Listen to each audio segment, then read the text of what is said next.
Sekeres and Price for Friday, April 12th, 2024. Coming to you from the Nation Network studio, built by Arbor Lee here at the iconic Wall Center, downtown Vancouver. And for those hosting events in downtown Vancouver, Wall Center offers 55,000 square feet of striking indoor-outdoor space, including the 34th floor venue with sweeping vistas, an outdoor patio. And it is patio season. Oh, it is coming. Learn more, contact the Wall, sales at wallcenter.com. Matt Sekeres alongside Blake Price. Apparently still a little chilly for patio. What do you mean? You haven't hit a patio yet? No, I don't think I have. Grady Sass, Hitting Switches, Conducting Things, Big Show, all brought to you by our friends at Applewood Auto Group. And it's always Applewood season. Applewood Nissan in Langley has the 2024 Nissan Rogues. Beautiful car. Do everything car. Lease it at 2.99% for 24 months. Go take one for a test drive right now. At Applewood Nissan in Langley, it's all good at Applewood. Poll question today asking you, are the Canucks a better team than the Oilers? Quite simply, going into tomorrow's big showdown in the Alberta capital, yes or no, you can vote at Sekeres and Price on Twitter and YouTube. I think the gist of it is, are they going to have to do, like, is it stealing the game tomorrow? If they win, is that stealing a win? Or are you thinking they should win on the road against this Oilers Well, team? they don't have their number one goaltender unless something changes mightily. So I suspect it's going to be Casey DeSmith, who's already beaten the Oilers in Edmonton this year, but of course hasn't recently been on great form, nor have the Vancouver Canucks. And that's why I've cast my vote for the Oilers. I can't, in all honesty, say that I think the Canucks are a better team than the Oilers. The last it's almost 2.5 months now, have, for me, tilted things to the Edmonton side of the ledger. The Oilers had 6 really bad weeks when their goaltending was the shits and they just didn't have their act together. Since then, they have been a juggernaut, really, since the middle of November. Maybe not so much recently, but the totality of their work since November 13th, to me, means they're a better team as we sit here on April 12th than the Canucks. Now, the Canucks have had I suppose you could argue, a marginally better season to date. I think you can argue that the Vancouver Canucks are better in goal, and that's why I would not be surprised if the Canucks were to win a series against Edmonton. I think Thatcher Demko could out-goalie Stuart Skinner. Mm-hmm. But when I look at skaters 1 through 18, to me, Edmonton is the stronger group, and I voted accordingly. Certainly the top 6 is stronger. Their bottom 6 is not all that great. But their top 6 is deeper but than neither the is the Canucks. That's the thing here. And look, I know the third line, Bluger, Garland, and Joshua have been terrific, but you've got some passengers in the top 6. Well, on this season, if that line stays together and you want to call it the third line, fair enough. But that means you're playing Ilya Mikheyev and Pius Suter in your top 6. On the season, the Canucks would appear to have a better bottom 6 based on goal totals of guys like Sam Lafferty and such. Mm-hmm. But of course, so much of that is front end of season loaded. Yeah. So it's whether or not you believe those players can return to that form. And the other thing is guys like Lafferty, even guys like DiGiuseppe, Suter, they have played with frontline offensive players at different points this year. Yep. It's a little more difficult to crack the Oilers' top 6 when everyone's healthy. It is, yeah. They've only got 2 bottom 6 wingers that have double digits in goals, Fogle and McLeod, right. 17 and 12 respectively. McLeod's in the middle, no? Is he playing center? Anyways. Well, not wingers, just forwards. Oh, forwards. Yeah. Oh, I thought you said no. On defense, Quintus is the best defenseman in the head-to-head comparison by a mile. And if you wanted to argue the Canucks 1 through 6 are better on the blue line than the Oilers, I could buy that as well. 1 through 3, I think it's Edmonton. Because as good as Hughes and Hronek have been, Edmonton comes with Darnell Nurse as their third defenseman. And I think I'd take Nurse over whomever you classify as Vancouver's third best. And if you told me this 3 years ago and said, what do you think Nurse will be like in 3 years? I would have said he's going to be a great number 3. Better than this. 27 points in 77 games. He's fine, but I don't know. I mean, honestly, the Canucks have got a whole bunch of number 5s that on any given night can look like a really good number 3. So, no, I think that's debatable. Yeah. I think that's debatable. I honestly would love to see a 7-game series in the second round between these two. Oh, it would be exquisite. So much fun. Oh, absolutely. The fan bases, the hockey, I think it would be a lot of fun. It's long forgotten now because the Vancouver Canucks went through a period of utter misery after this series. But do you remember how stoked we were for Flames Canucks in 2015 and recapturing that rivalry in the Stanley Cup playoffs? Yeah. It was amazing fun. And we got to go to the Saddle Dome and see some of those home games, and they were a lot of fun. The Sea of Red, man, it is a vibe. Yeah. And as is this now, of course, in the Stanley Cup. And that felt like a bit of a drought, remember, 14-15. That felt like a drought because it was a couple of years of in the desert for the Canucks. Well, it's been a lot more years in the desert since then. Do I have this right? The last Vancouver-Edmonton playoff series is 1992? God, I can't think of one off the top of my head, so I think that's probably about right. Yeah. Yeah. So it's been a minute. Yeah.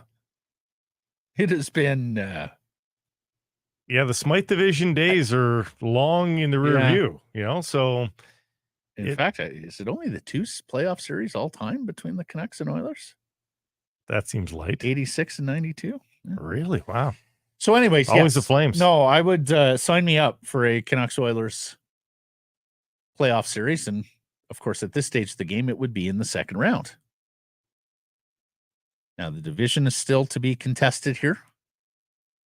Of course, the Oilers have a big one tonight against the Arizona Coyotes and without Connor McDavid, but in part because that is going to give us insight into what's at stake on Saturday. Now, they weren't terribly spirited. Great counterattack and a couple of great nights versus the Vancouver Canucks. Can they replicate that fight versus the Oilers? By all accounts, things are getting a little bit weird in the back channels here with the Coyotes. GM's being called in to talk to the team. So we wonder how distracted they'd be versus the Canucks. They somehow were able to grind through that game and look okay. And win it. I wonder if it's all going to be too much tonight. It's possible. Either the same thing happens and they're total gamers and they're so angry at all the way that this has all gone down that they have some fight in them, or they waxed 8-1 even with honestly though, like when you said that the other day, I can understand what you're saying.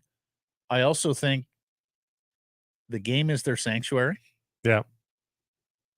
That's the 2.5, 3 hours where they don't have to consider and think about all this shit. But do they still want to bleed for the crest? A non-playoff team, I would think this is the perfect storm for them to play angry.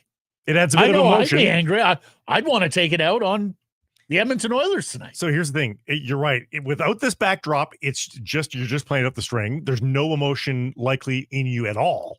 Right now, there's emotion in you. Is it constructive emotion or destructive emotion? We'll find out. But at least there's emotion coursing through the veins of a lot of these Coyotes players, where if none of this was happening, they're just getting rid of the season. That's all. Are you giving me this? There's something there. I can hold on to it. The tangible. The Sean Stellato agent to Tommy DeVito, New Jersey, this. So we'll see. Edmonton pretty much has to win tonight if they're still going to win the division. If they were to lose in regulation to the Arizona Coyotes, they would be 4 back of the Canucks. Yes, they have the head-to-head. Yes, they have the game in hand. But, of course, they have to leapfrog Vancouver in points outright, as the Canucks are owning tiebreakers. Canucks still are in the driver's seat, particularly if the Oilers lose tonight. Particularly. But even so. And honestly, I want to see Edmonton win tonight. Like, I want to add the extra gravitas. Absolutely. Absolutely. I mean, and it sounds very much like they're holding McDavid out so he can play on Saturday against the Canucks. I said about 3 weeks ago, if the Canucks get to 109 points, I mean, there's just no chance the Oilers are catching them.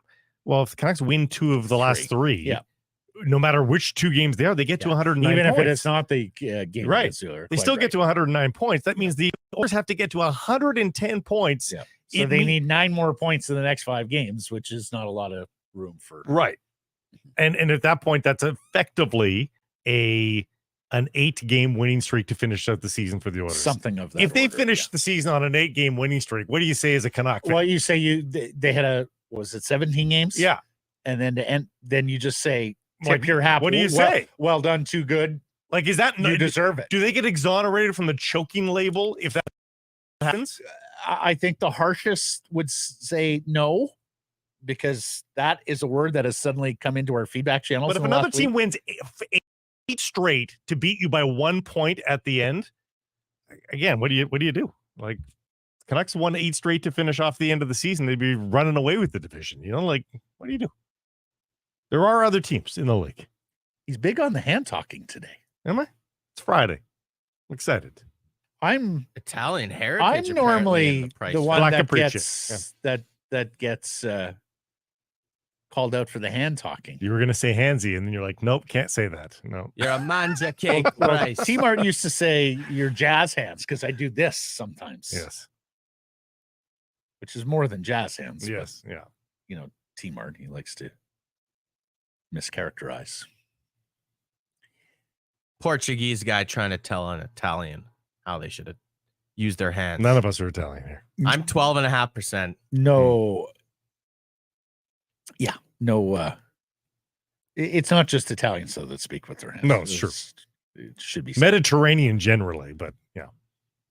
The French talk with their hands a little bit. You got They're French Mediterranean. They're okay. I'm northern France, but whatever. Oh, okay. Yeah. Okay. Is that Parisian? Oh, really? Yeah. Oh, excusez-moi. Yeah.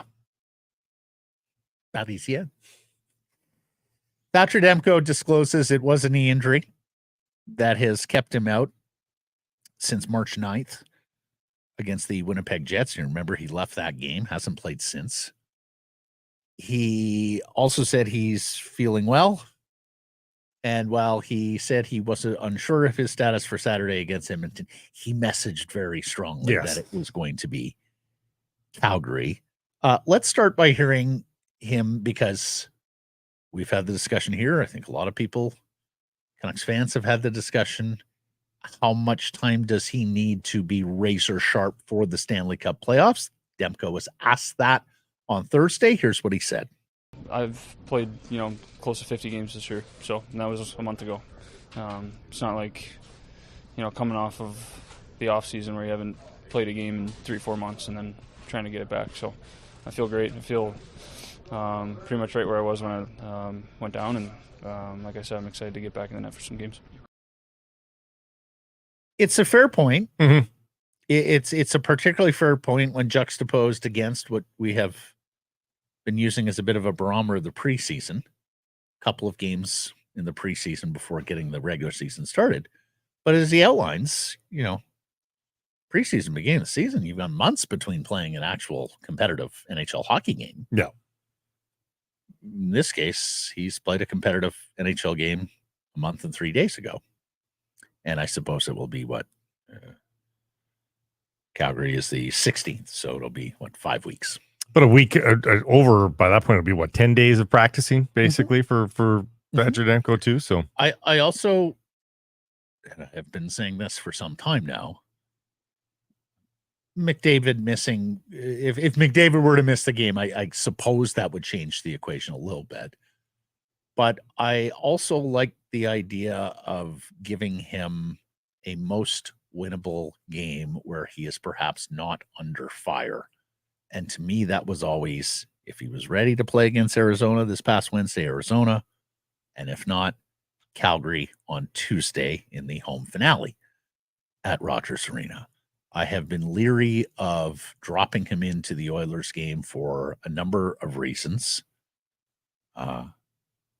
And one of them is what you said, and quite eloquently, actually. We had a listener shout it out, that Connor McDavid is how did you phrase it again? Single-handedly a groin destroyer. Groin destroyer. Single-handed groin Droyer. Dr. Rami liked He that. Oh, loved good. that. Yeah. Good for thank you, good doctor, for listening in and shouting Blake on that. Occasionally he has a good line. Now you're in terms- McDavid-less, though. No, well, Occasionally. no, I'm not sure you are McDavid-less tomorrow. Right. Sorry. Yes, you're right. Tomorrow, no. But also the offensive barrage the Oilers can throw at you. I mean, let's remember, they've won every game against the Oilers this year. Do we all remember the second game of the season, though, against Casey DeSmith? Like, I would not want to drop Thatcher Demko into that style of game. And I think the Canucks will be better defensively than they were on that night. Of course, that night they were missing Carson Soucy. He was got injured at the end of preseason. They did not have Nikita Zadorov on the team. In fact, I think that night might have made them realize, boy, we really ought to go get another defenseman here. But also the psychological and the confidence thing. I don't want Thatcher to get shelled in his first game. This team has a much better, much greater capacity to shell you than Calgary. A little bit of a power outage last couple of games. For the Edmonton Yeah, Oilers. okay. Well, didn't get above 30 shots. McDavid didn't play the last one. Yeah. And then, of course, the psychology of it all. I would, if you're looking forward to a potential second round playoff series, I would not want Thatcher Demko to be thinking, these guys got me the last time, nor would I want McDavid Draisaitl in the group going, yeah, we did him last week or last month, and we're going to get after him here again. And if nothing is on the line tomorrow night, then I agree with all that sort of psychology. But if the Canucks do want to win the division title, Matt, and by all accounts, and Brian Burke told us earlier in the week, they pick and they've all got favorites. So if they are thinking we want the Preds, then that game means something. And if that game means something, you do everything you can to dress the lineup that gives you the best chance to win that game. And that's fair. HUD on YouTube. If Edmonton wins tonight, I can see maybe Demko pushing himself to play tomorrow. If they don't, give DeSmith the start. And I would think that most noble, most admirable, love the competitive fire there. I still would err on the side of DeSmith because of the downside. Because the fact is, you don't know. You think, you hope, you've planned and plotted. But then there was this, Blake. He kept saying the Calgary game after practice. Let's hear from Thatcher Demko about the target return date. I've talked to coaching staff, and our goal since pretty much close to day one was to get back for the Calgary game. Obviously, I do feel good right now. So, I think, the timeline that we've kind of, been trying to follow and pushing for has been the Calgary game. So Spidey senses are tingling for sure on just the drilling down of that. But let me ask you this. If you say we're thinking about Sunday's game or Saturday's game, but then the Edmonton Oilers lose tonight versus the Coyotes, reducing the imperativeness of the Saturday game, and then you don't start Thatcher Demko, you don't even dress him on Saturday, it seems like he's taking a step back. But if you say it's Tuesday versus Saturday, him coming back early doesn't seem like anything. You sort of hold on to both. I wouldn't want to do that to my starting goaltender, and let's face it, my most important player in the playoffs. Just if he has it in his mind Tuesday against Calgary, then damn it, make it Tuesday against Calgary. Yeah, and if that's I just where don't it's think coming there's from, so much to be gained by playing him tomorrow. And as mentioned, I think there's something to be lost. And no gamesmanship beyond just the game. You don't think he's talking like that just so the Oilers don't expect him on Saturday? So you think it's sandbagging? I mean, honestly, to me, it's one of a bunch of things. It sounds like Demko's telling his staff, "I'm not playing on Saturday." Okay, so Blake, but maybe it is the other. Run this through with me. You go there tomorrow. You play Casey DeSmith. You get your doors blown off. Casey DeSmith hasn't been playing very well recently, and if we see these suckers again, we got Demko. Okay, but all that plays out, and if the Oilers win both of those games, then Tuesday is a must-win. And I would rather face the must-win stakes of Tuesday. But Demko losing to Oilers still produces a must-win. So it gives you two chances with Demko to get those same 2 points. I hear what you're saying. But again, he's saying Calgary. He's saying Tuesday. But I think that's readiness. It's not health. And frankly, if you win tomorrow with DeSmith, we swept the season series and we're getting Demko back. Yeah. Casey DeSmith beat you twice this year, Edmonton, and our other goalies beat you twice as well. So 2020 hindsight is going to be perfect on this game. Yeah. Like it is. Like for me, go ahead and play Casey DeSmith because here's the other thing, Blake. We've seen this in the Stanley Cup playoffs, particularly of late. Needing two goaltenders. Mm-hmm. Casey DeSmith hasn't played since, what was it, the shellacking against LA on Saturday, right? Siloff started. Yeah, he is due for a start. So, yeah. I think I'd want to get him one more live bullets game before. If he has to go in game 3, it'll be like 3 weeks without playing. Yep. Mm-hmm. No, that part is certainly true. Well, I'm glad you're coming around on this. Well, I'm not coming around on anything.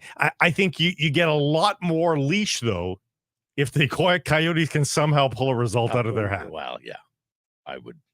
Again, go, Utah, go. I have hopes that the Coyotes play angry and take out all their frustration on the Oilers tonight, but I'm not sure I would bet on it. Speaking of playoff pressure, I loved this answer from Thatcher because I thought it was incredibly honest, and I think he very much paints the picture of where the Canucks are at and where they stand heading into this first Stanley Cup playoff appearance. Well, in 4 years, but of course the first real one in 9 years. Here's Demko on wanting that playoff pressure. There's a lot of weight, I think, to perform in the playoffs. That's when it matters, and I think we're all excited for that opportunity finally to get in there and see what we can do. And like you guys have mentioned, there's a lot of teams that we might get matched up against that have more experience than us, and sometimes that might be a good thing. We have, not a lot of experience. We're just going to go in and work hard and just soak in every moment, enjoy it. And sometimes that's a dangerous combination. So I think we have a lot to prove in the playoffs, and it's been a good regular season, but it's pretty much behind us now. Absolutely have a lot to prove. Absolutely, it's a good regular season that's effectively behind them. There's that psych major talking. No, for sure. That's the chorus of the inexperience, though. It's what we talk about with us often in college sports and all that sort of thing. Just don't know any better, right? It's not untrue. Course, playoff pressure is opportunity if you're prepared. So I like that strand of it. And here's the other thing. And we have talked about this in the past, Blake, although it has been several years. Teams with playoff experience, great. Unless they've lifted the chalice. You know what else they're saddled with? Losing, yeah. Yeah. The disappointment of it. Memories of playoff failure, mm-hmm. including the Edmonton Oilers. Yeah. Something happens similar to the way you've lost before. Immediately the low lights of how you exited last time. Are we going to do this again? Edmonton gave up 3 goals in a minute and a half span against Vegas last year in the second round, and it tilted that game and it tilted the series. Mm-hmm.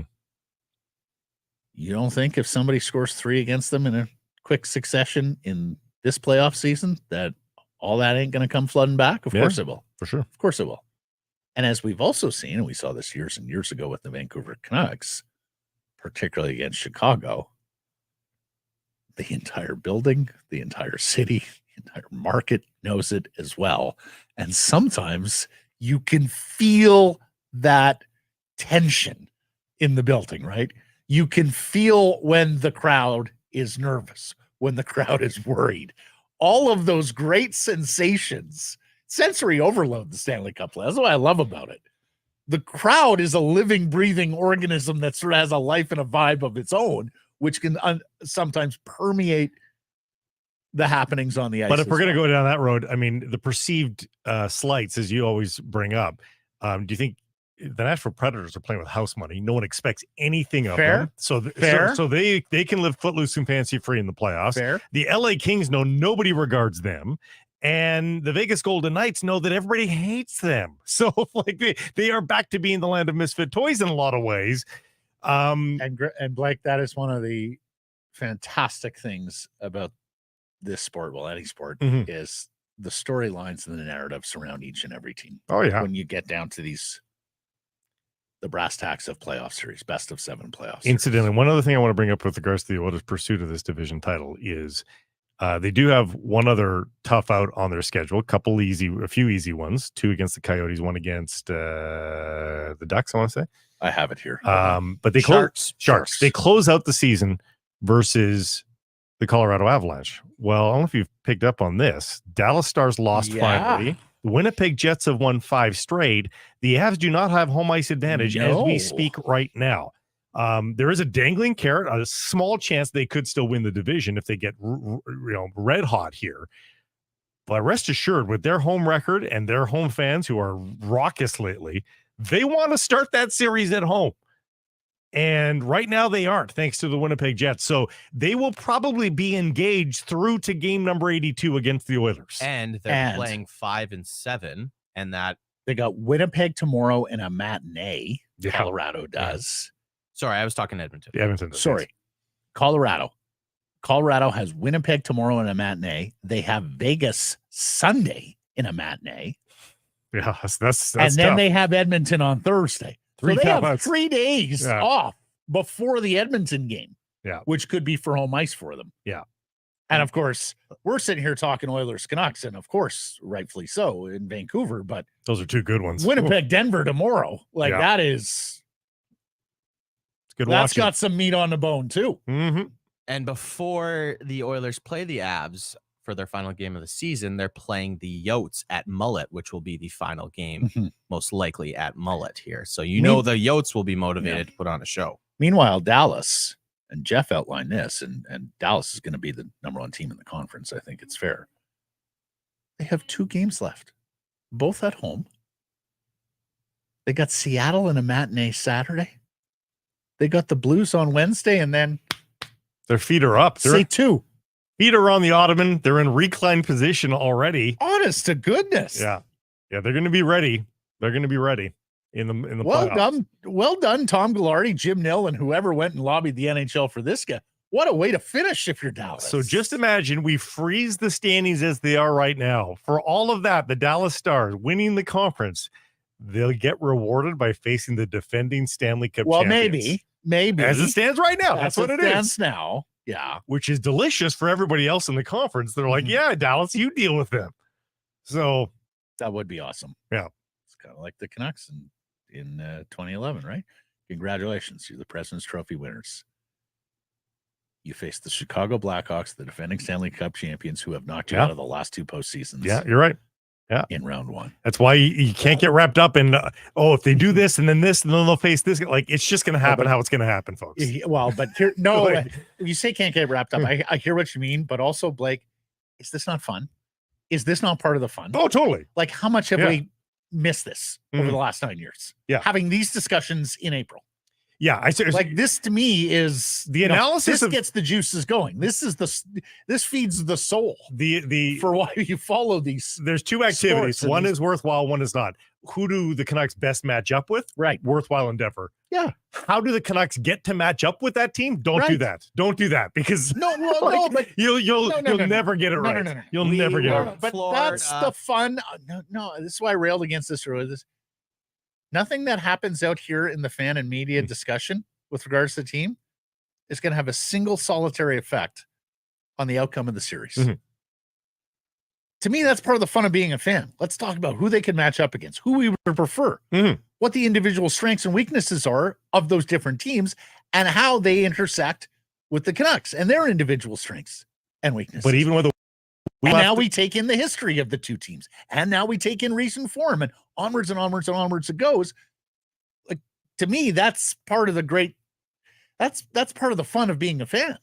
Yeah, I think it's just you don't want to ride the roller coaster sometimes, because with a week to go, the permutations, as we've just talked about, are myriad, right? Like, and for me, like, put me on the Space Mountain roller coaster. Oh, right. That's what I want. All right.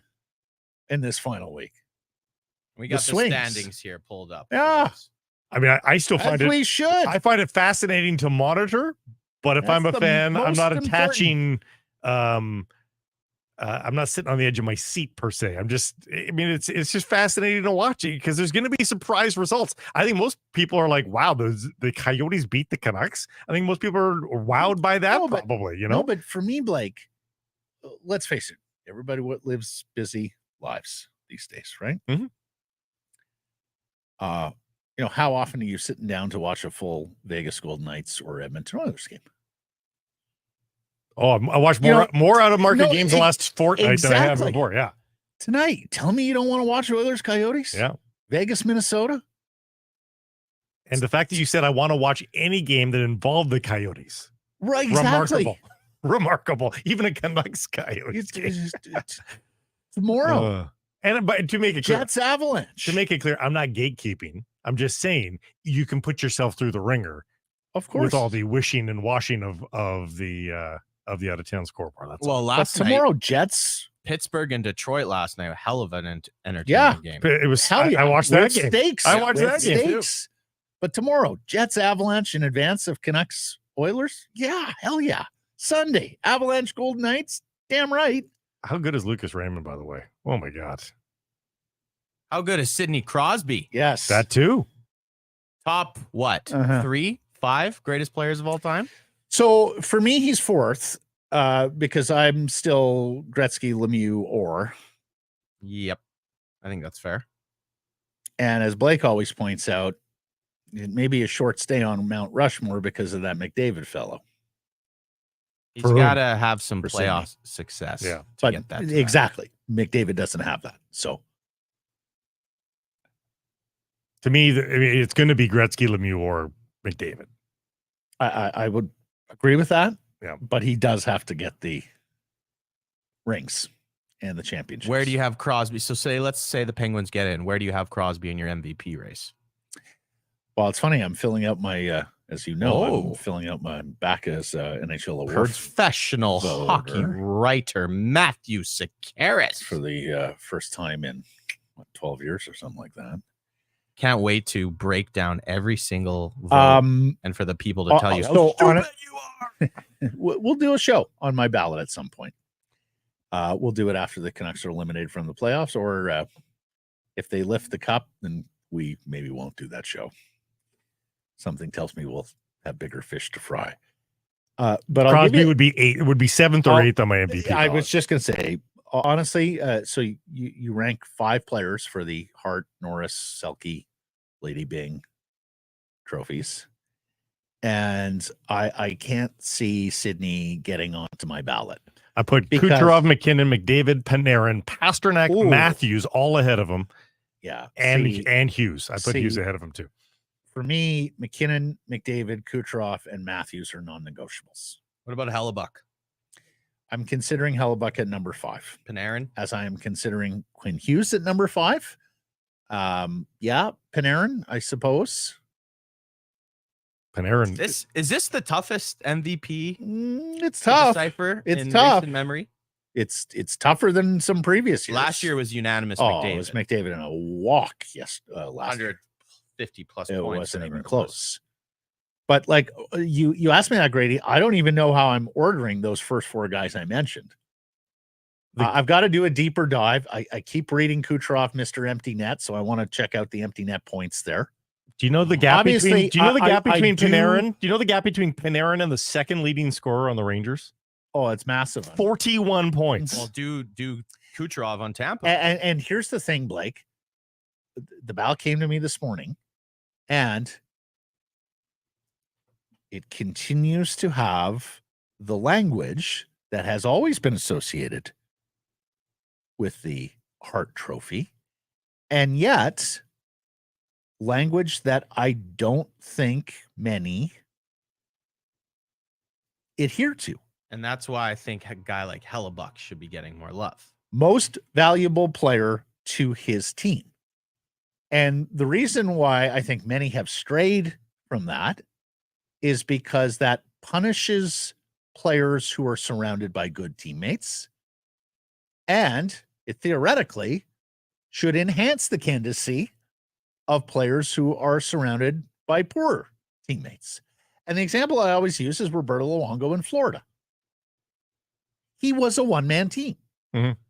If you were going by the strict criteria of the Hart Trophy voting, Roberto Luongo as a Florida Panther, the first stint, should have been high on everybody's Hart Trophy ballot every year because he's standing on his head making 30, 40 saves a night. That's most valuable to his team, particularly at that position. Well, we saw that with Taylor Hall a couple years back. Right.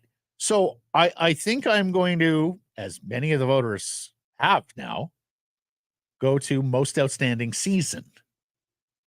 Yeah, that people have been adopting that for a long time. For a long time, like long time. Incidentally, And so if you go outstanding season, things like the Ranger stat you just read me, things like Connor Hellebuck are diminished. Yeah, right. Yeah. Kucherov to point, by the way, is 53 points, but empty net points, as Matt pointed out. Also, Braden Point's second, but he's almost a 100-point guy himself. Versus second on the Rangers is Trocheck, who's going to struggle to get to 80 points. Right. So it's different. And don't get me wrong, I am going to consider a little bit of most valuable to his team. Like, that ain't the same Tampa team as we've seen in years before. I think they're better than they're indicating, though. The other thing that I'm going to wait somehow, some way, like to me, goals over assists. Matthews. If he hits Matthews 70. gets to 70 freaking goals. Yeah. I mean, as rare as 70 goals are. And his underlying defensive stats are very good this year, too. Yeah. The other thing I'm going to look at is primary and secondary assists. And I'm going to look at the power play and the even strength. Well, that's where Matthews comes in with the even strength. Right? And then I'm going to look as well at the at some of the advanced stats. And believe it or not, maybe consider defensive value amongst these players. Are we allowed to consider defensive value in the Hart Trophy voting? Yeah, it should be. That's part of it. Every once in a while, they actually pick a defender or a goaltender. But Mhm. Okay, let's get into the Canucks practice lines from Thursday because we have reunited Garland and Joshua, but with a different center. Elias Lindholm. And I say reunited. Those two wingers have been together in the past with Bluger and with Miller. Miller with Besser, who took a maintenance day, so Amon skated in his stead, and Pius Suter, and we've seen that. Elias Patterson, his buddy Nils Höglander, and Ilya Mikheyev. Yeah. Oof. Now, I've long said I don't love Besser and Patterson as a line in the playoffs because it's slow and it's not particularly gritty. So I'm glad he's moved away from that. I think Miller and Besser is a better mix, and of course, have played more so together this year.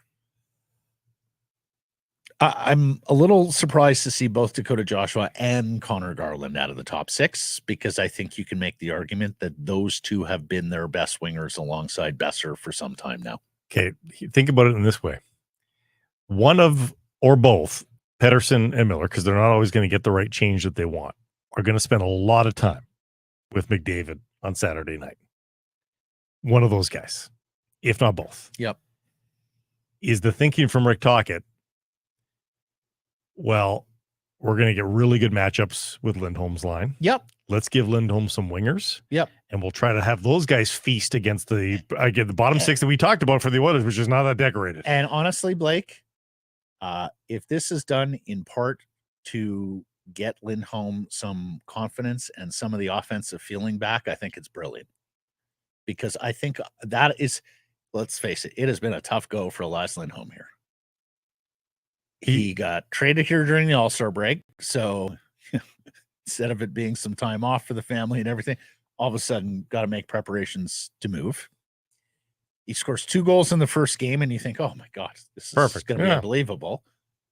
And then he's playing on right wing with Elias Pettersson, and Rick Tocchet comes to the conclusion, he's a center. I got to play him in the middle. And we know he prefers that. Then he goes and plays a number of games with very pedestrian wingers, and that might be complimentary, either fighting through an injury or at some point gets hurt, then misses games, and now comes back, and in his first game was saddled with, was Mikheyev and PDG? So and still managed to look okay. I completely understand if Mike Yeo and Rick Tocchet look at it and say, we got to get this guy feeling, we got to get some vibe and some mojo back there. It still manages to look okay in that game. They go on a 2-on-1. The pass to him is not perfect. He reaches back, still gets the 1 TOA. I mean, there's there were some good signs there. And with the two guys that work magic together, you're just trying to add to the chemistry that is already. Joshua and Garland have almost not almost, but have that Sedin-like chemistry on occasional shifts there. They're like, how do they know they were there? And so if Lindholm can just jump in on that and surf that wave, that could be the play. Here's the distinction I would draw. I love Lindholm with Joshua and Garland for tomorrow against Edmonton. I'm not sure I love it in the first game of the Stanley Cup playoffs. Probably not. Because I think unless you see amazing chemistry with the other guys. Like unless Mikheyev, Höglander, Suter all go off in this next week. Yeah. I think I have to give my two best centermen better opportunities than that. Suter may be okay as spade work guy with Miller and Besser, but Mikheyev and frankly, Höglander too. Yeah, he's gone a little cold. Yeah. I think so. I would want the two American wingers, Garland and Joshua, playing up the lineup, playing more minutes, playing with better centermen in the playoffs. The X factor for me in the playoffs is Patterson and Lindholm because we know Miller is going to bring it. Joshua and Garland, they're going to bring it. I have a disciple. Oh. Yeah. With the hand talking. Grady, he just opened his arms like a priest would on the altar. Who the hell does he think he is? He grew up in a Catholic family. It's true. Is he a carpenter from Jerusalem? What was that? My first apostle right there. Grady Sass. In the and Lindholm Patterson Church. Either way, as though there was a crowd. Oh, the people in the pews to the left and to the right. The beer cans in the fridge. Noah Hannafin signs for 8 years at $7.35 million per year, the average annual value. In Vegas, of course, who acquired him from Calgary, which only makes the Flames' return on this look even worse. And many are saying, our buddy Irfan Ghaffar tweeted this, would you pay Hronek $7.35 million per year? And understand why he's doing it. And there is a lot of comparable here. Mm-hmm. The top four, top pairing defenseman. Hannafin's a little older. He's a left shot. More acclaimed. I would say more acclaimed. More acclaimed, and most importantly, was heading into unrestricted free agency. Yeah. Versus Arb. Yeah. Versus Philip Hronek in restricted free agency, but Grady just hit it. Given the Arb case he has, it's almost like he is an unrestricted free agent. Coming off a career year. Yeah. Because you're not going to simply take an arbitrator's 1 year salary award and apply it and go forward. Because then you're walking him to unrestricted free agents. Man, does Alan Walsh want Hronek to hit 50 points? So, yeah, absolutely. Now, Hronek has 4 points since March 1st. He has not been great offensively for some time. Of that, there is no doubt. So the Canucks are going to come armed to any Arb case, with that, or at least to the negotiation table, saying Blake, the last 2 months of the season you had 5 points, and if he cost himself a few $100,000 here in the last 6 weeks, fair enough. Yeah, but you know what? A strong playoffs will erase. Well, totally fair, totally, very fair. Yeah, we'll have to see it in the totality. This is his first dance, right? He has never played in the Stanley Cup playoffs. Nearly 400 NHL games, has never played in the Stanley Cup playoffs. Herein lies the distinction. 7.35 in Vegas, given the tax status in the state of Nevada, goes way further than 7.35 million in the province of British Columbia. And herein lies something that we have been talking about for some time now, the competitive advantage that these low or no income tax states and jurisdictions have over, in fact, a large swath of NHL markets: Nevada, Texas, Florida, Tennessee. So Alan Walsh and Philip Hronek are going to go to the Vancouver Canucks and say, well, first of all, we can take you to Arb, and we feel good about our chances there, and the Canucks don't. I mean, I think that's clear. Yeah. And secondly, if you want to use Noah Hannafin as a comparable, great. His take home in the state of Nevada will equal this, which is going to amount to 8 point whatever in Vancouver. And of course, handedness plays a factor too. Yeah, and it does. Well, yeah. I mean, the right shot guy. But the other thing is, Vegas could have walked away from Noah Hannafin and come back a Stanley Cup contender next year. Yeah, sure. I'm not sure the Vancouver Canucks can do the same with Philip Hronek. Yeah. They do not have another right shot defenseman who's just going to step in and play first pair minutes alongside Quinn Hughes and be great. Unless they use the relative young age of Philip Hronek and flipped him for a right-handed shot defenseman that is 28 years of age. That's what they'd have to do. But of course, that would be trading from a position of weakness. The whole league would understand what you're up to. Well, yes and no. You're not losing Hronek. So it's we'd rather do this than pay up versus another team. Right. Another team would consider that a victory. No, well, the other team has to sign him. That's the problem. Yeah, but if they're at a different part in their cycle, and in cap space and all that sort of stuff, I'm not saying it can't be done. I'm just saying it's going to be difficult. Incidentally, and I'm going to try and temper my emotions and language here. Mm-hmm. Mark Stone has been cleared to practice with the team on the ice as he continues to recover from a lacerated spleen sustained on February 20th. Stone is expected to participate in a non-contact jersey beginning on Friday during the team's morning skates. There is video. Those of you on YouTube can see it of Mark Stone walking down the tunnel and joining his teammates. Seems very happy. Seems very, Game very one. happy. Going to just drop this guy in on game one, right? And we'll be 20-some million over the cap with the lineup we dress on game one. It's just a coincidence. It's just a coincidence. But that's why I go back. I mean, despicable. It's despicable. They are a great villain. They can clinch tonight, but I think everybody and their dog is going to be a St. Louis Blues fan tonight. I think you're right. Let me just hold on for a sec. Let me just give you guys a timeline of the last couple of years here. Mm-hmm. February 14th, 2022, Mark Stone placed on long-term IR. Activated April 12th, 2022. Next season, Mark Stone placed on injured reserve. Goes to LTIR on February 20th. April 18th, activated from LTIR. This year, February 22nd, on injured reserve. Moved to LTIR March 4th. And of course, he hasn't been activated yet, but he is playing. Something has to be done. Something years. Well, and he hasn't even brought in the Tampa example. Something has to be done. It's clear as day now. He's always been a brittle player. Only in his second year in the NHL did he get to 80 games. And so the Vegas Golden Knights have just thought, you know what, we have to bubble wrap this guy at some point in the season to make sure he's ready for the playoffs. And so 3 straight years, they put him on mothballs. It's unbelievable. It really is.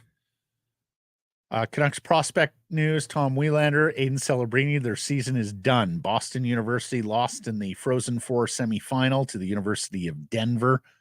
That is also the final collegiate game one would suspect for Macklin Celebrini, Vancouver's Macklin Celebrini, who will be the first pick in the 2024 National Hockey League entry draft. Lane Hudson just signed with the Habs. Terrific young defenseman with the Boston University Terriers, second-round pick, who has far exceeded his draft position. Terrific offensive defenseman. I'm sure. Remember when we used to play this game? Of course, it was pretty good with Brock. But the college free agent dropped in at the end of a non-playoff season. Well, the Habs get to do that now. Seen some Quinn Hughes comparisons to Hudson. Boston College destroyed Michigan in the other semifinal, so deprived of the Boston versus Boston rivalry in the final. It's going to be BC against Denver. Jack Malone, we cited Jack Malone a few weeks ago, I want to say, or last week, for having a pretty good season with Boston College and scoring a big goal. He is no longer Canucks property. He was drafted by the Vancouver Canucks. He played his first year at Cornell University, then went back to the USHL when college hockey did not have the season because of the pandemic, and has played now 3 years of college hockey thereafter. So he's just a free agent. Dave Hall points out that Jacob Truscott, the Michigan defenseman Canucks draft pick, would be free to sign now, but it hasn't ever appeared like the Canucks are interested in signing him, a former U.S. World Junior. And then lastly, I shouldn't say lastly, but the NHLPA, according to Frank Seravalli, Montreal and Boston being the sites for the Four Nations face-off February 12th to 20th, 2025. Canada, Finland, Sweden, the United States. And Don Sweeney, the Boston Bruins general manager, are going to be the Canadian GM for this event. Meh. No. Don't care. I'll probably watch just out of boredom, but well, I don't mean, care. The season's stopping for it, right? Yeah, So you're yeah. absolutely going to watch. Yeah. And it's Canadian hockey jersey. I mean, I know, but We don't get to even see even the best on made, best. like You'll be watching, Price. Yeah. I said I'll probably watch, yeah, but because best on best, it's been too long. So I think we'll all be watching. It's a preview to the Olympics. How long until Russia gets back in the fold? Could be a while. Could be a while. I think they're allowing Belarusian and Russian kids now. yeah, in the CHL. CHL, yeah, back, yeah. I Yeah. think it's being normalized a little Could be bit. a Might be while. sooner than you think. Yeah. Speaking of events, we have a programming note and a regrettable one. Sadly, we are postponing Bro Deer playoffs, the event we had planned for a week from Saturday at the Hollywood Theater in Kitsilano. We are going to endeavor a new date and reschedule the event, and we'll have more info on that as we get that sorted. Those of you who have bought tickets will receive full refunds. You'll be getting an email here in the coming days. The reason we've had to postpone this event is because when we first forged it and started marketing it, the National Hockey League had Monday, April 22nd as the first possible day of the Stanley Cup playoffs. So we looked at it and went, okay. Little gap there. If they give us that empty Saturday after the regular season, let's go have a party. Let's raise some money for the BC Mental Health Foundation in Jason Botchford's name. Kick off the Stanley Cup playoffs in the city, which we haven't had in 9 years. Well, now that the Canucks could actually play on that day, but also may well have a team activity or practice that winds up conflicting with the event, we ran the risk of losing a lot of many panelists, the panelists that we Yes. were hoping to bring together on stage to talk about the Canucks and Botch and everything because of a practice that day.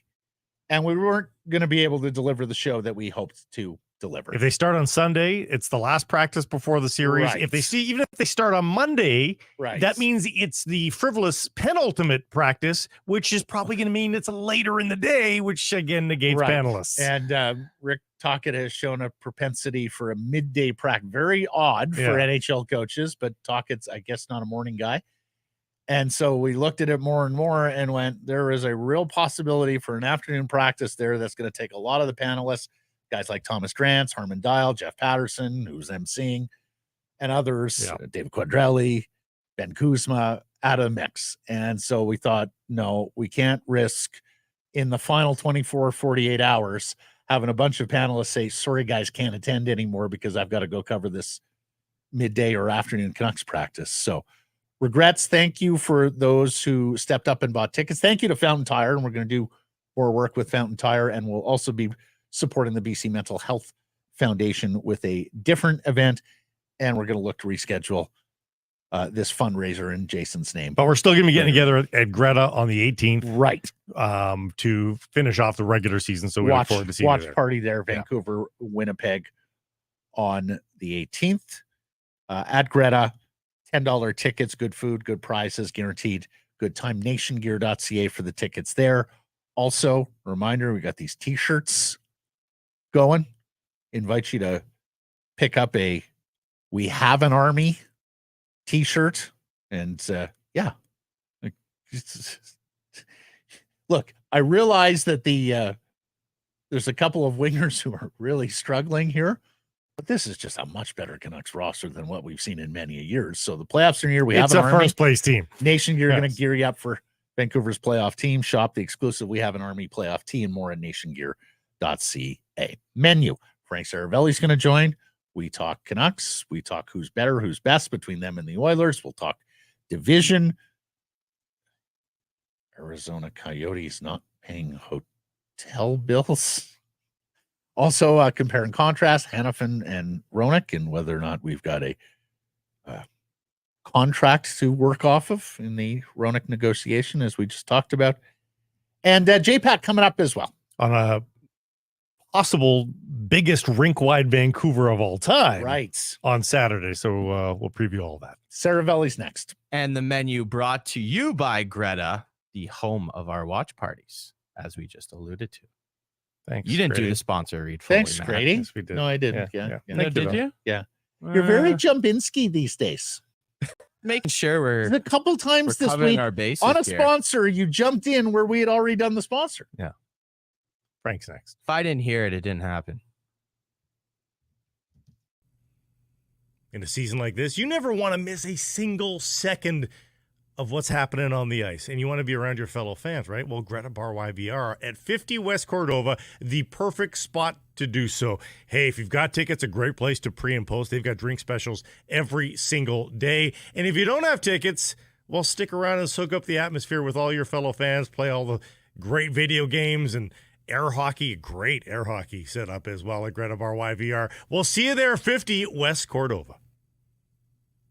Our next guest is brought to you by the Arnold Palmer designed Whistler Golf Club. Counting to opening day on May 10th. You can follow their progress and check out the Bears at Whistler Golf on social. Club reminding organizers of groups of 12 or more, lock in those tee times for 2024. The prime time's filling up fast.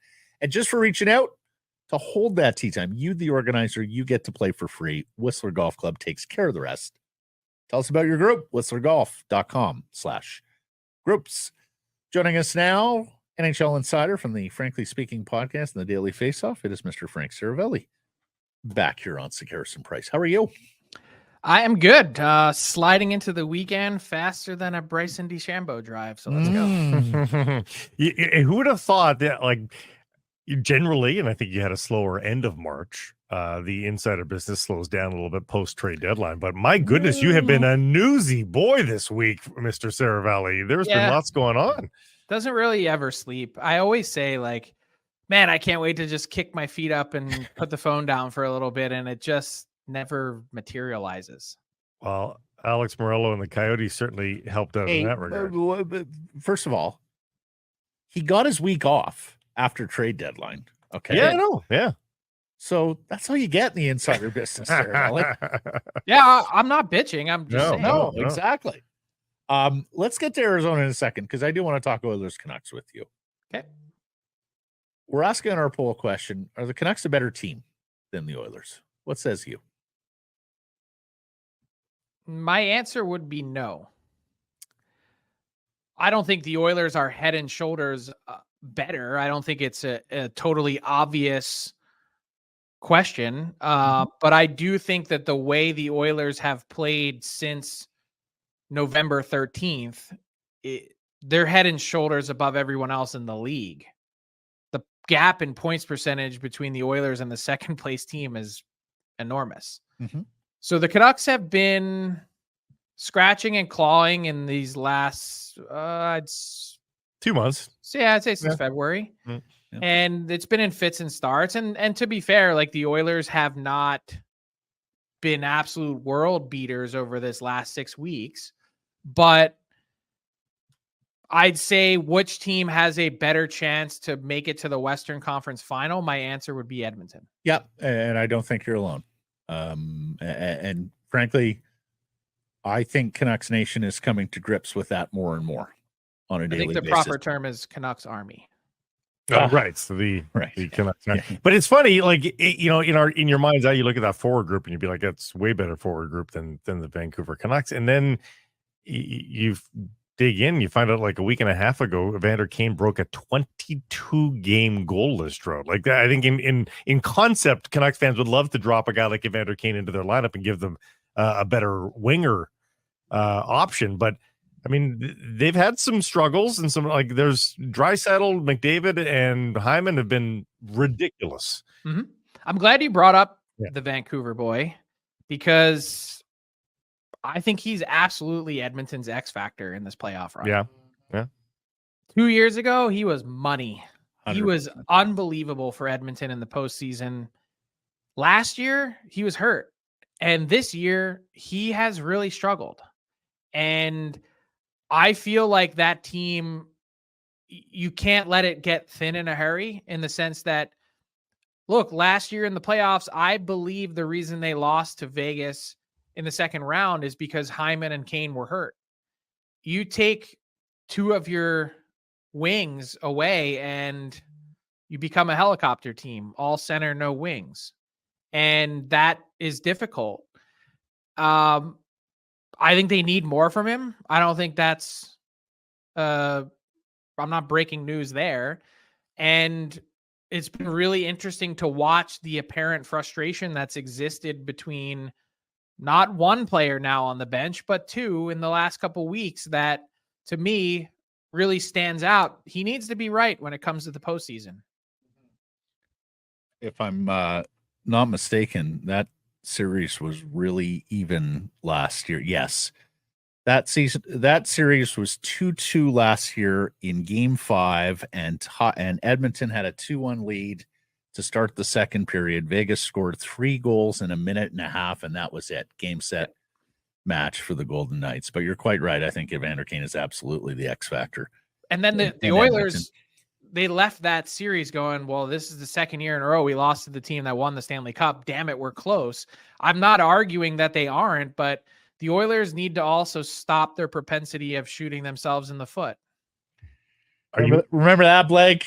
We lost the defending Cup champion. Oh, yeah. 3 years in a row. Always felt good, didn't it? Chicago, Boston, Edmonton. It was like, well, we're right there. We're just losing to the Cup champion. Do you believe in Stuart Skinner? Ooh, I don't know. Mm-hmm. I'm not. It's not that I'm not a believer, but last year's playoffs still stick out to me. It's kind of like, are you picking the Bruins this year? And I'm like, oh man, I really had a funky taste from last year's postseason. I can't really, they're not my pick in the East. So Stuart Skinner has some work to do to right that ship, but he's eminently capable. We've been talking this week about whether winning the division matters for the Vancouver Canucks. Do you think Nashville is that much easier an opponent than what they could otherwise draw? Because that's the only pathway to Nashville. Do you see any intangible benefit to the Vancouver Canucks winning the division beyond home ice in the second round? I do see an intangible benefit. What I would say is you want to go in feeling good about yourself and your game. And in order for the Canucks to do that, they're probably likely going to need to win a couple games here in the last week to accomplish that. That's one thing. Two, I would say, yes, there is a clear advantage to me to avoid either Vegas or LA. That's pretty significant. It'll be grueling and taxing due to the travel, and also highlights the stupidity of me to this current playoff format, which is not that it's not 1-8, but if you do have 4-4 from the West going in, why on earth would you have a crossover when you could just have it be in division with rivals? It's insane that the Canucks are going to travel 2 time zones potentially for round 1. It's worse for the West, right? Like the East doesn't have this issue, right? But for the West, you win a division and you're punished to go 2 time zones over. It doesn't make any sense. Idiotic. Not when it's this, like what we're talking about potentially is between 7 and 8 is maybe 1 point. Yeah. It's not like there's a huge disparity. So congratulations, you get a 1,700 mile flight each way. That's tough. I mean, there's no, like I said, it is going to be grueling, but I don't think Nashville is anywhere near as deep and talented as either one of those other 2 teams. And yes, I'm sure someone in the chat is like, Frank, you idiot. Have you watched Vegas play? Yes, I have. And I think there's real question marks about their game, but they're also the defending Cup champs that are no slouch. So, and they did play well for a period of time in this last 6 weeks. So I'll stand by my assessment. Yeah. Well, just one. It's a long flight, but it's more about the cumulative effect it has on you if you go on a run, having to make that first round long trip, right? Can we all agree? The second part of that might be that you get a real close regional second round in which it probably just splits the difference. Right. Hannafin. And by the way, Oilers Canucks. Oh, my Take that goodness. and hook it right into my veins. Oh, yeah, my absolutely. goodness. Yeah, Absolutely. so much And of fun. course, we get the appetizer Saturday. Mhm. Hanahan and the 8-year, $7.35 million AAV contract that he signed with Vegas. How much of that is a comparable to Philip Hronek and the Vancouver Canucks negotiation this offseason? I'd say 70% of a comp. Hanahan is not a right shot. Hanahan is close to being as productive as Hronek, but not quite as productive since his career began. And there He's are older. some a little older. So I'd say it's 70% of a comp, but not all the way there. Mhm. And there's also a no tax. That I was just situation going to here. say, Frank, So- is this not the classic tax environment? Because you can understand 7.35 in Vegas for Hanahan. You may say he left some on the table, but he's going to keep more because of the tax situation. I did all the Whereas math Hronek yesterday. at 8.3 or whatnot, you've got to get him somewhere there to get him at the same take Okay, home give us the math here, Frank. with Oh, Hanahan. so I did this yesterday, and I'm just pulling it up on my screen to make sure that I am completely accurate, which is that. So Calgary, this is how this started. Calgary had an offer on the table, 8 times 7.5. And so technically you're looking at it saying, oh, well, Hanahan gave Vegas a discount. And no, the math is that in Vegas, 7.35 AAV results in a net pay of 37.3 million. So that's after tax earnings. In Calgary, the even higher 7.5 AAV results in a net pay of 31.5 million. So that's 1.2 million less in gross pay for 6.13 million more in net pay. Yeah. I know someone's brain just exploded me hearing Well, that. no, But that's a $5 million difference. And it would be $6 even million worse difference. in British Columbia. Yep. So I've told you guys all along, the number starts with an 8. Mhm. It may not be in Van, but the number is starting with an 8. Brian Burke joined us Monday and said the league absolutely has to look into LTIR overages and taxation as well. Do you think there's any appetite at the league level? Like, can the Canadian 7 and other jurisdictions that are taxed heavily, do you think they have enough fortitude to bring this to the table to get the league at large? Because on the simple math of it, there are way more of these jurisdictions that are taxed that are disadvantaged by this than there are jurisdictions that take the advantage from this. Frank, do you think there's any kind of opportunity for those higher tax jurisdictions to band together and affect change here? They should. It's not just the Canadian 7. It's the 3 teams in New York and New Jersey. It's the 3 teams in California. They're all getting hammered. Mm-hmm. That's half the league right there, almost. Add in Chicago, which is no picnic. Like, pick your poison. Yep. There is certainly some disadvantages. Boston would be on the list. I mean, they should be highly motivated to do something. I've found in my conversations candidly with general managers is that they don't want to come off as whining. That's 1.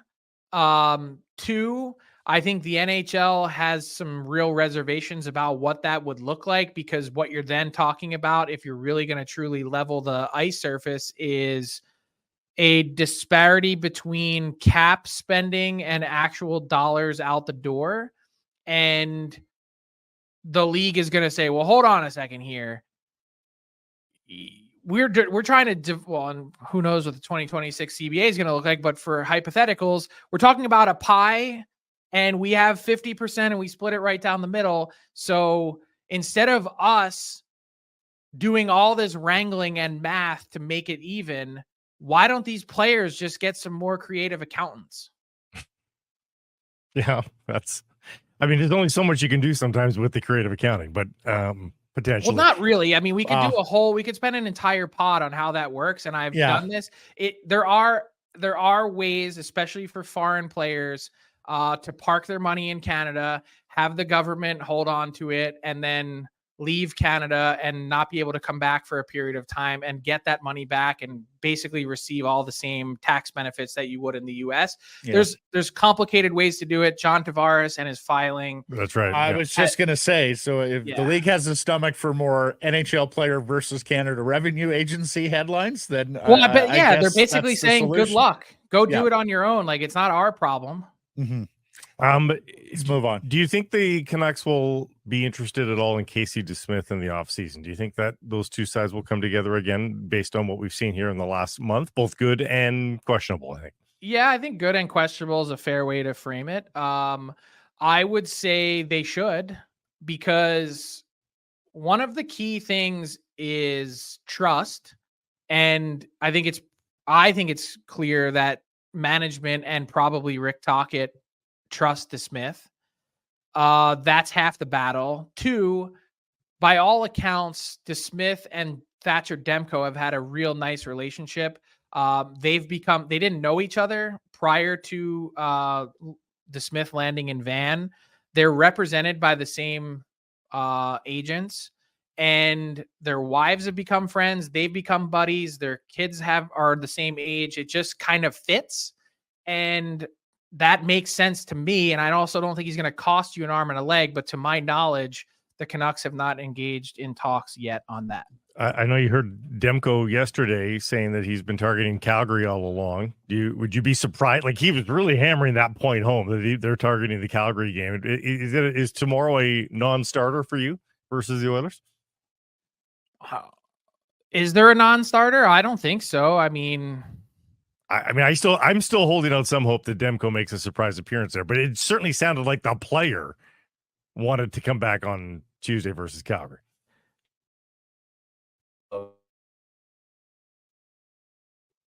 It's his body, it's his comfort level and confidence, and nothing is more important ahead of a playoff run than that. I do think that if you injected some truth serum into Thatcher Demko, what he would tell you is, and as you guys know, a man of very few words when it comes to a microphone in front of him, I think he would tell you that Ian Clark and the Canucks are workers. They grind you to a stump.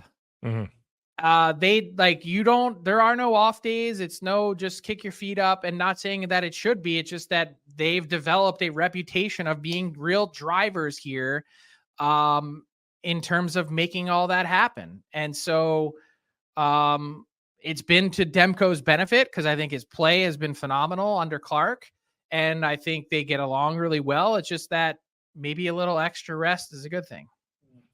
Mark Stone has been cleared to practice with the Vegas Golden Knights, non-contact, starting today. Are we seeing him in game 1? Anyone watching on YouTube will know that I just rolled my eyes, because my God, I mean, at least just have like some semblance of like, read the room. Yeah, like have some couth, would you? Yeah. They did this last year, for God's sakes. I've been one of their most ardent defenders, basically saying this Stone injury is so legit. But does anyone remember the social media video that they posted last year? It was the exact same time frame, 1 week before the playoffs began. It was like, here's Mark Stone coming out of the clouds, out of our locker room and onto the ice for practice. And it's like, holy sweet God, you are playing up every single thing that everyone has said about you all along, which is that you are fudging the system. Yep. And I've said all along that I think the Stone will come back in the playoffs. I still think round 1 is a bit of a long shot, but if Stone is in the lineup, not for game 1, but at any point in round 1, teams will absolutely be screaming bloody freaking murder. Go Blues, go. And Blues, go. They'll have a right to. Lastly, Frank, what's this story about the Coyotes and hotel rooms or hotels on the road? God. Did they pay their bills a couple nights ago in Vancouver? So hold on a second. There is precedent here I sadly spent 6 months of my life covering the bankruptcy of the Ottawa Senators, and that came up as an issue. Unpaid bills on the road at hospitals and hotels. What's up with Arizona and hotels on the road? So this was something that had popped up a few months ago, and it's embarrassing, obviously, for them, but they worked themselves into a situation where they were not paying their hotel bills in a timely manner, which if you read Katie Strang's reporting, they seem to not be paying a lot of bills in timely manner. And essentially what happened was, at least as I was told and then later confirmed it, the hotels around the league, there's only certain ones that basically every team in the league stays at. They more or less banded together and said, hey, we're all going to be in unison here. If you want to check in, we're happy to have you, but you need to present a cashier's check up front upon check-in. Oh my God. Quite embarrassing. It's essentially saying we're no longer extending you credit. Right. Any update today on the situation there and a possible timeline here for Utah's arrival? No, nothing, new, so to speak. I mean, the story is the same. This is what I would frame as substantially complete. Mm-hmm. They do not have signatures on pieces of paper.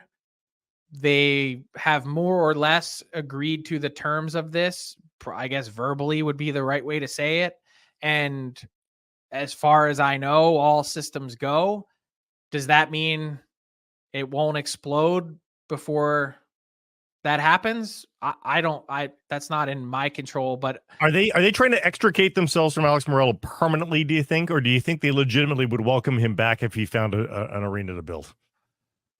I think they would welcome him back if he meets all of the terms and conditions that they've outlined. And I believe that even as far as the next expansion purchase price has been set in this agreement, I was told 1.5 billion. So you collect $1 billion now. If you want to get back in, and I was told a 3 to 5 year window, after 5 years it expires, that he's got to build the arena. At this point in Arizona, he's going to have to privately fund it. Hey. And it's not a stone cold mortal lock guarantee, at least as far as it was relayed to me. I don't know about you guys, but forking over $1 billion plus to build the project without the guarantee of a team. No, but also it's a hard business sell. Also, Frank, look at the story we just talked about. Why would you want him back in the league? He's not paying hotel bills. The league is not saying that part out loud. And this is why there's a lot of trepidation as to, hey, be careful how you say this, that this relocation is happening, because they think this guy's a wild card. They're not certain that at some point prior to the actual signing that he doesn't just say, you know what, screw you, I'm keeping my team and I'll see you in court. Exactly. They're trying to fashion a polite way to get rid of him, but also a clean break here, as opposed to how messy. But that's what I mean. Do they want to just extricate themselves permanently from this? Of course they do, Blake. He's not paying his hotel bills on the road. They're not going to say that, and they're not going to say that. But of course they want him out. He's unworthy. So everyone ripped me, I guess, for my language that I used when tweeting about this deal, saying, look at this guy, it's not, you're way ahead of the actual what's happening and blah, blah, whatever people tried to pick through my reporting. I said, and I framed and phrased the words that I used very carefully. They've made significant and substantial progress. It's meaningful, but it's not done yet. And that's not surprising given where we are in the middle of a season. Yeah. So great stuff, Frank. Continued great reporting on that file, because needless to say, that one is moving quickly here over the next 8 weeks or so. Appreciate this. We'll catch up next week. Thanks, guys. Hey, everybody. If you're enjoying what you're seeing here, then follow along with Sekeres and Price on YouTube. I promise more content coming. The kids call it subscribe on YouTube. Well, how about liking it? Do that as well. Smash it right now. Hey, you. No, not you. You. Are you an owner-operator? You have a fleet of trucks or cars? Well, CalPro Plus might be the dedicated tire program just for you. Free program includes exclusive deals and savings, price match guarantee, flexible financing, and preferred pricing on everything you drive. Also, you get a dedicated member support line. That means that you can get questions answered. Also, they'll source and recommend the right tire for you, your application, and your budget. Cal Tire's network of 260 plus stores are here to help so you can focus on the road ahead. Sign up for free at calproplus.com. Northlands Golf Course. Download the free app and book tee times with a touch of your thumb. And while you're on course, open the app for hole-by-hole GPS and track your score. 6 to 90-day reservations. Jump the queue. Lock in your date for $10 per player booking fee. Limited daily availability. Check it all out. golfnorthlands.com.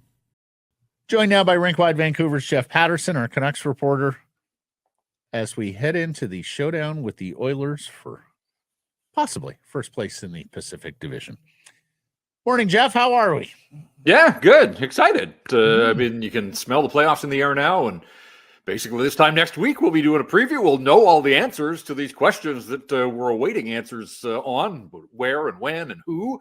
But before then, it's Edmonton on Saturday night. So, I think the Canucks should be excited about it. Obviously, the Oilers have a little bit of business to take care of before they see the Canucks, but still sets the stage for what should be a terrific back half of the Hockey Night doubleheader on Saturday. We heard from Thatcher Demko earlier in the program. Jeff, you were able to attend the practice. First of all, how do you look and how do you feel about the plan that they've outlined going forward here? Yeah, I mean, to my eye, and I'm no goalie guru, but have been around the game long enough, Ian Clark has worked this guy hard. Now, it's one thing to work a goalie or any player, in a practice and a morning skate when the bullets start flying for real. Totally different case here, but pretty intensive workout, I thought. And I've seen a few of them now this week. So he's been ramping it up, and Friday is a full off day, just a travel day to get to Edmonton. So we'll see if he's on the ice with this group. I mean, he traveled on the last road trip, so even though it's a one-off, he may very well be there. If he's going to play, he better be there. But he talked repeatedly about focusing on the home game against Calgary, the home finale on Tuesday night. So that sort of feels like the timeline here. And, he was very confident in his belief that there's still enough runway here to get back up to speed. He talked about the fact that, it's been a month, but he's played 50 games this year. He's not just going to forget how to play the position. And also, you think back to last year. He was out, different injury, and out a lot longer. But Rick Tocchet takes over when they got the green light to get Demko back in there. They played him a ton, and he got up to speed in a hurry. And I do think that's something at the very least for him to draw on. So, you don't want to kind of have to bounce back from injuries repeatedly. And that's been a little bit of the Thatcher Demko story over the last few seasons here. But I do think it gives him some comfort knowing that he's been through it. He has found his game in a hurry. And while you'd like to see him at the top of his game in whatever regular season action he plays, ultimately it is all about being there and good to go for game one of the playoffs. With him hammering Tuesday, it sounded to me like he was messaging the club, like, I'm playing Tuesday, I'm not playing tomorrow night. Do you think there's any of that going on where they were thinking Saturday and he's like, nope, Tuesday? Dropping into the Oilers game, I never thought a great idea, but go ahead. Well, Jeff. yeah, and ask Aiden Hill how that worked out for him coming off injury the other night. It's tough. I mean, look, a week from now he's going to be playing playoff hockey, and that's going to be difficult too. But if it is all about, these final few days and that last few percentage points of full recovery, and look, goalies have to be so free and clear in their mind that their body is able to handle whatever, the brain needs it to do. And if you're thinking about things like that, then you're not going to be able to perform where you want to. Now, it was funny. There was some theater and some drama, and people may have watched the full scrum. Canucks posted it on their website, where Thatcher walks into the scrum and says, I feel good. I'm not sure about Saturday. Yeah, it's my knee. And basically started to walk away. But then he started messaging the Calgary thing. And the third time that he said, I'm focusing on Calgary, I said, you're not focusing on Edmonton? And that's when he dropped the, you guys are the worst. And it kind of felt like maybe he had let the cat out of the bag a little bit, just in terms of ultimately, whether it's his timeline, whether it's the team's timeline. I mean, as much as you'd love to have your star goaltender in a big showdown like this one against an Oilers team that's been playing lights out, and particularly at home, guys, over the last what is it, 10 or 12 games. I mean, pretty much untouchable. So this is a massive challenge for the Vancouver Canucks. But my hunch as I sit here on Friday with you is that we're going to have to wait a few more days to see Thatcher Demko back between the pipes. So begs the question, who starts in goal on Saturday?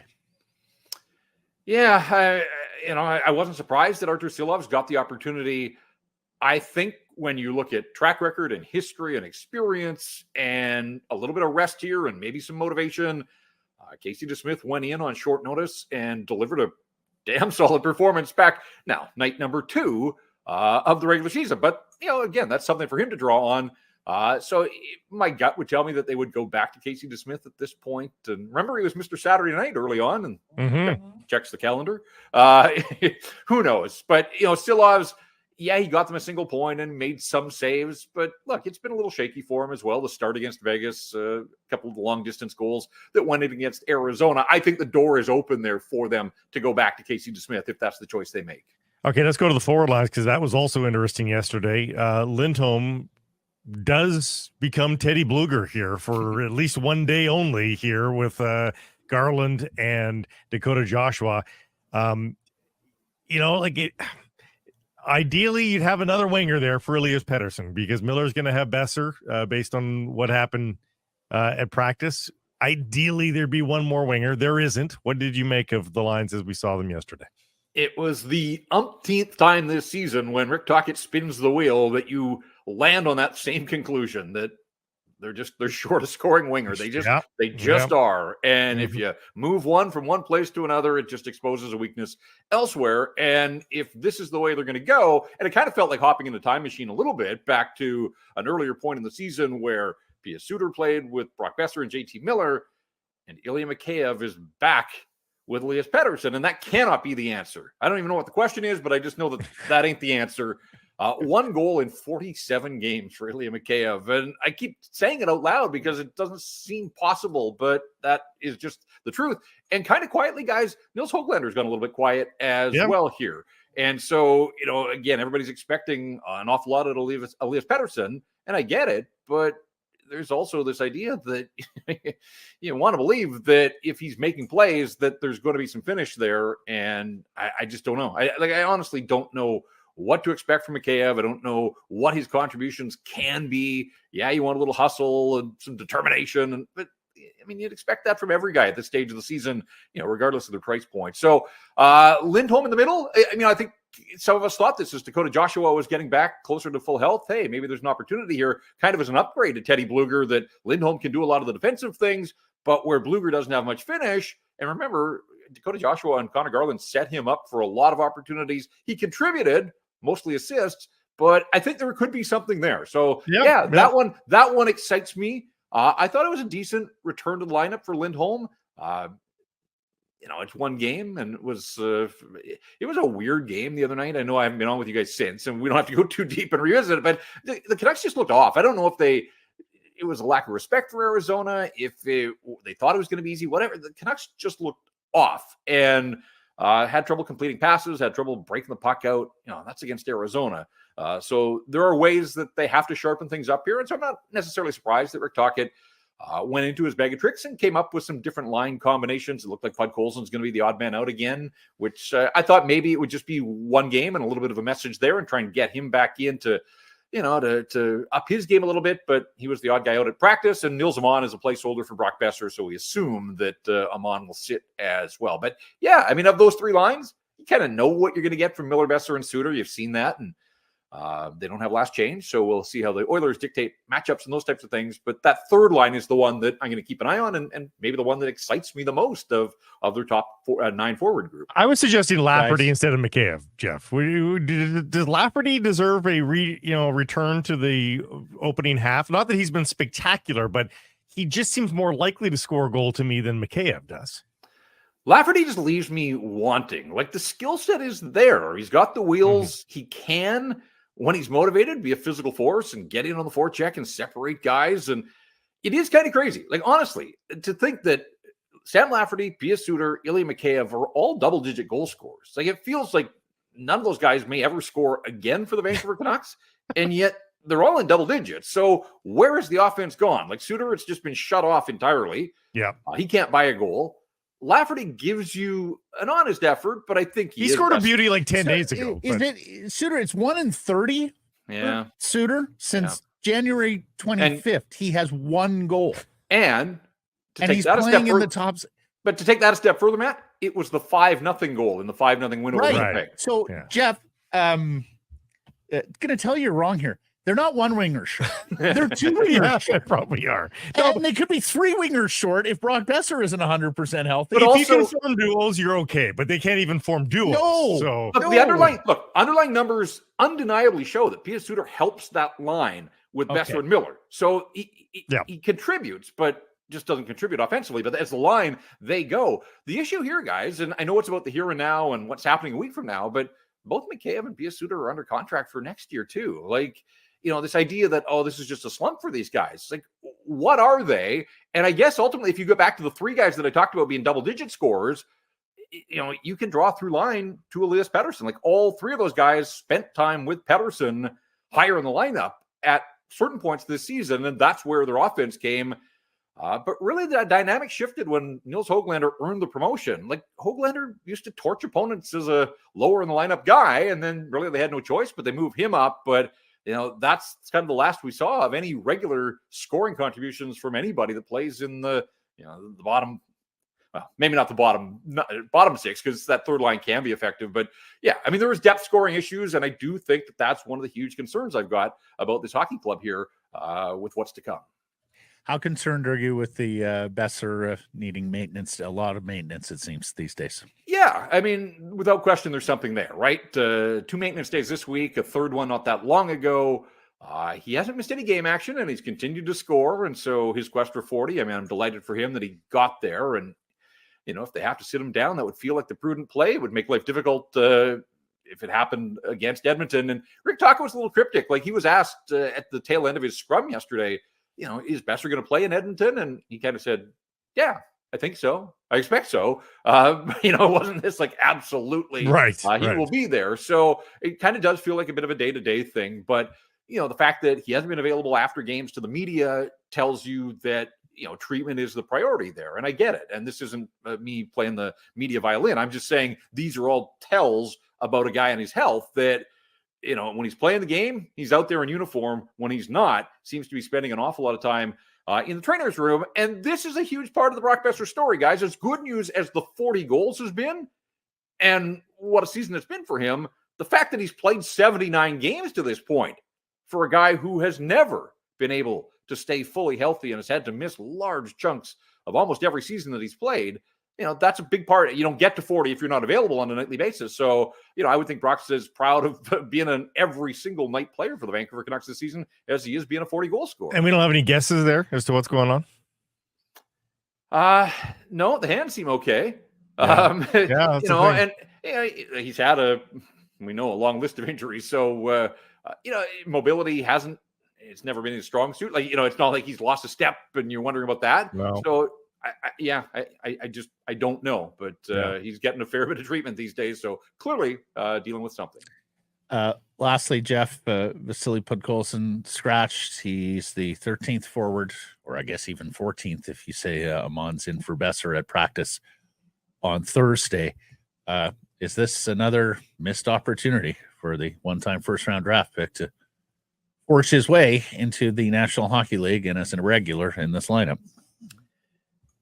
I think they gave him a good long run here, and they sure did. His play was okay, and I think there were some moments. But I saw people lamenting the fact that he was being a scratch the other night, and they were like, "What about that pass to Patterson in Los Angeles?" And I'm like, "You can't hang your hat on one play in one game, a week ago as reason enough. This is the NHL, and Phil DiGiuseppe wants to play, and Nils Amon wants to be in there as well. And I think Rick Tocchet's just looking for anybody now."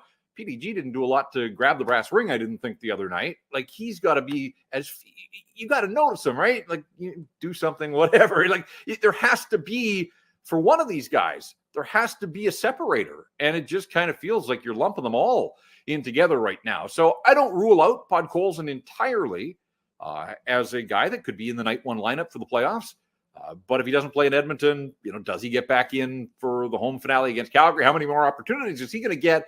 And ultimately, there does have to be a bottom line, because we talked about depth scoring. And look, it's tough, and they're different players, and maybe it's not a fair comparison, but he was a 10th overall pick for a reason. The scouts saw something there that meant he was going to do more at the NHL level than just run around and hit guys. And it's so clear that a guy like Matt Boldy, who was taken 2 picks after him, is already, just miles ahead. But even Dylan Guenther, who comes to town as the 9th overall pick a couple of drafts after that, and it's always going to be tied to the Canucks, and Guenther takes over a hockey game the other night. We just haven't seen anything like that. And quite frankly, Podkolzin doesn't look anything like the guy that broke into the NHL and had 14 goals as a rookie. That's right. So, he's another guy right here that, for all the talk of the player development, and there have been some signs of guys getting promoted from Utica, but what about a top 10 pick not that long ago that really does kind of feel like he's spinning his wheels and doesn't really know what he's going to be and what he can be at the NHL level? These little bigger guys do take a little bit more time to develop, of course. You think about a guy like Capo Caco, who's still waiting to launch himself. It does take some time, but you're right. If you look at the back of the hockey card, 14 goals, 26 points in 78 games or something in that rookie year. Guys, like where was the development from there? That's not a bad launching point way back when as a teenager. How come there hasn't been any? I mean, he hasn't come close to that. Guys, it's 5 points in his last 37 NHL games going back to last Doesn't make year. any So sense. it's just there's no there, as Jeff outlines. And if there's no there, I mean, unless you're an incredible defensive player that you can't play without, then that's that. That's not an NHL player, sadly. Jeff, marvelous stuff. We'll be listening to Rink Wide on Saturday night, and look forward to catching up next week. Sounds good, guys. Have a great weekend. Hey, everybody, if you're enjoying what you're seeing here, then follow along with Sekeres and Price on YouTube. I promise more content coming. The kids call it subscribe on YouTube. Well, how about liking it? Do that as well. Smash it right now.